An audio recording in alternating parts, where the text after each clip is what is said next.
इसकी चिंता ना करो, मेरे पास थोड़े से पैसे हैं। एलिया ने अपने चाचा के शहर के लिए रवाना हो गया। रास्ते में वह तेजी से चलता हुआ अपने फट्टे बूट के बारे में सोच रहा था कि वह उसे किसी न किसी तरह चाचा के घर तक पहुंचा दे तो बहुत अच्छा हो। रात हुई तो ठंड बढ़ने लगी। एलिया को लगा कि उसके पांव ठंड को जैसे छूने लगे हों। उसने अपने खस्ता बूट की तरफ देखा। मैंने वर्ड मीनिंग में आपको समझाया था कि खस्ता का अर्थ क्या है?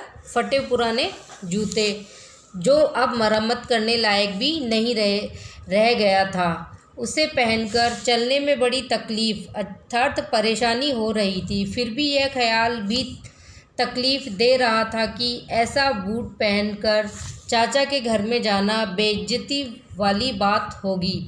लेकिन कोई चारा, अपन ने वर्ड मीनिंग में पढ़ा था चारा का अर्थ कोई योजना नहीं थी। तब वह बूट की ओर से ध्यान हटाकर चाचा की संपत्ति पाने और भविष्य में सुखी जीवन बिताने के बारे में सोचने लगा। अब क्या है, उसे पता था कि वह अकेला वारिस है अपने चाचा की संपत्ति का, तो मरने के पश्चात सारी संपत्ति उसे मिलने वाली थी। बस वो चाचा की अंतिम घड़ी और उसके पास जाने के लिए उन फटे पुराने जूतों से चल दिया था। इसी प्रकार एक गांव में आने पर वह रात बिताने के लिए एक धर्मशाला में ठहरा। कम किराए में उसे एक गंदी छोटी सी कोठरी मिली। वहाँ दो व्यक्ति पहले से ठहरे हुए थे। वे दोनों ही सोए हुए थे। एलिया अपने उन्हीं कपड़ों में लेट गया, लेकिन नींद नहीं आई। उसने अपने ख्यालों में संसार की सभी सड़कों पर और सभी घरों में अनगिनत बूट देखे। फिर तो उसे हर जगह बूट ही बूट दिखाई देने लगे। उसे बूट ही बूट क्यों दिखाई देने लगे? क्योंकि उसके पास क्या थे? फटे पुराने जूते थे, जिनको पहनकर वह चाचा के घर तक भी जाता तो उसे क्या हो रहा था? बेइज्जती महसूस हो रही थी। इसलिए उसे दिन में सपनों में क्या दिखाई दे रहे हैं? जूते ही जूते दिखाई दे रहे हैं। आखिर उसे लगा कि जैसे उस कोठरी में भी बूट बिखरे हुए पड़े हों। तभी वह अचानक उठ बैठा और सर्दी से कांपता हुआ नंगे पांव बड़ी नरमी से चलता हुआ अपने बगल वाले मुसाफिर की खटिया के पास गया। खटिया अपन ने पढ़ा था, चारपाई के पास गया।